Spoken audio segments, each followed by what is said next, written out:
ফিরে এলাম বিরতির পর সংবাদ সারাদিন নিয়ে। যে ছবি সকাল থেকেই দেখাচ্ছি, আজকের দিন অর্থাৎ বছরের শেষ দিন, কোথায় কিভাবে মানুষ আনন্দ করছেন, উপভোগ করছেন এই দিনটিকেই সেই ছবি আপনাদের সামনে প্রত্যেক মুহূর্তে তুলে ধরছি।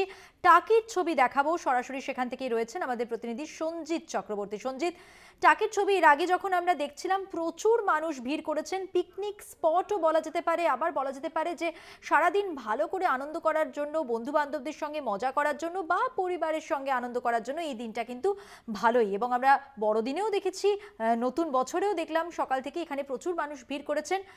এই সময় সেখানে কি ছবি বলো?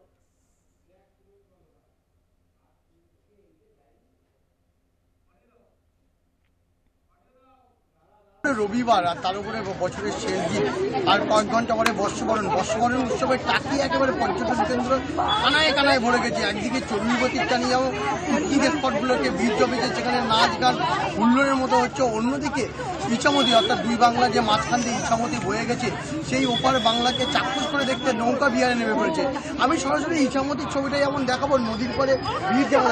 আমি এখানে কথাগুলো যারা এসেছে বাইরের থেকে ঘুরতে, তাদের একবার তোমার কি করছো আজ সারাদিন সেলিব্রেটটা কিভাবে করছো? ভালোভাবে সেলিব্রেট করবো, আর বছরের শেষ দিন তো এরকম প্রাকৃতিক সৌন্দর্যের মাঝে কাটাতে খুব ভালো লাগছে। খুব ভালো একটা জায়গা, আমার বন্ধুদেরকে নিয়ে এসেছি, ওরাও খুব দূর থেকে এসছে খালি মানে এখানে একটা ন্যাচারাল ভিউটা দেখতে। আর বিশেষ করে আর কয়েক ঘন্টা পরে তো বর্ষবরণ, তার নতুন বছরে কি চাই? নতুন বছরে পার্সোনাল কিছু রেজলিউশন আছে, সেগুলোকে অবশ্যই করতে চাই, আর নিজের ফ্যামিলির সাথে সময় কাটাতে চাই, এটাই। আজ সারাদিনে কি কি উপভোগ করে, কি কি দেখলে, আজকে সারাদিনে খাওয়া দাওয়া তো প্রচুর আছে। বাড়িতে মায়ের হাতের রান্না, আমরা দূরে থাকি তো মায়ের হাতের রান্না তো অবশ্যই আমাদের সব থেকে ফেভারিট জিনিস যেটা। তো আর বন্ধুদের সাথে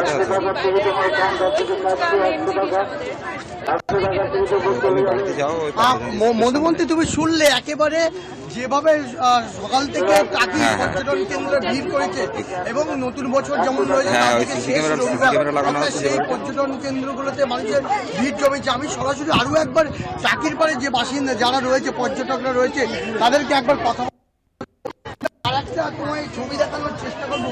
বিশেষ করে এই ছবিটা তোমাকে দেখাবো, বাল্যবিবাহ মুক্ত ভারত। অর্থাৎ এই ছবিটা কিন্তু টাকির পাড়ে আজকে এখানকার একটা সংস্থা, তারা বাল্যবিবাহ রোধে কিন্তু কেমন লাগিয়েছে মুক্ত ভারত করতে। আপনি এই ধরনের উদ্যোগ কেন নিলেন? খুব পরিমাণে বেড়ে যাচ্ছে। তো আমরা এসেছি খলিশাদি অনুভব ওয়েলফেয়ার অ্যাসোসিয়েশন থেকে। সেইখানে আমাদের প্রজেক্টেরই মূল উদ্দেশ্য হলো চাইল্ড ম্যারেজ প্রিভেনশনটাকে করা। তো আমরা বিভিন্ন গ্রামে গিয়ে আমরা কিন্তু কাজগুলো করছি এবং অ্যাওয়ারনেস প্রোগ্রাম করছি, এবং এর সাথে সাথে আমরা স্কুল প্রোগ্রামও করছি, যেখানে চাইল্ড ম্যারেজ হওয়ার প্রবণতাটা কিন্তু অনেক পরিমাণে বেশি থাকে। সেখানে আমরা চাইল্ড ম্যারেজে কী অসুবিধা সেইগুলো আমরা বলার চেষ্টা করি। মধুমন্তী, তুমি শুনলে একেবারে টাকি পর্যটন কেন্দ্রে যেমন রাজ্য ছাড়িয়ে ভিন্ন রাজ্য, এমনকি বিদেশি পর্যটকরা ভিড় জমিয়েছে। এছাড়া অন্যান্য স্বেচ্ছাসেবী সংগঠনরা তাদের বিভিন্ন তাদের সামাজিক প্রকল্প নিয়ে আজই রয়েছে। পাড়ের ছবিটা তুমি দেখতে পাচ্ছ, যেভাবে কাতারে কাতারে পর্যটকরা ওপার বাংলাকে চাক্ষুষ করে দেখে নিতে চাইছে সেই ছবি।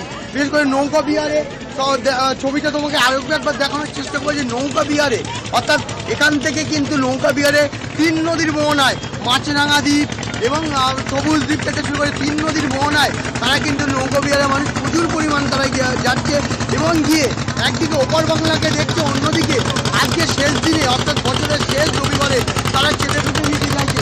সব মিলিয়ে টাকির একেবারে মানে বলতে পারো সকাল থেকে যে ভিড়, যত বেলা বাড়িয়েছে তত কিন্তু সেই ছবি বারবার দেখা যাচ্ছে বিভিন্ন জায়গায়। আমি আরও একজন পর্যটকের সাথে কথা বলবো, সকাল থেকে কী কী করবে?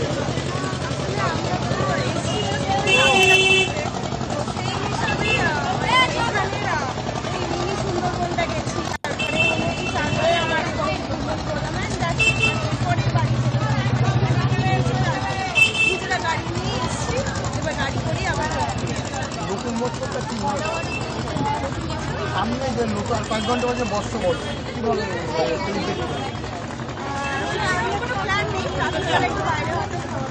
সব মিলিয়ে যেটা বোঝা যাচ্ছে, টাকি একেবারে জমজমাট, প্রচুর মানুষ ভিড় করেছেন সকাল থেকে। সেই ছবি দেখলাম আমাদের প্রতিনিধি সঞ্জিত চক্রবর্তীর সঙ্গে।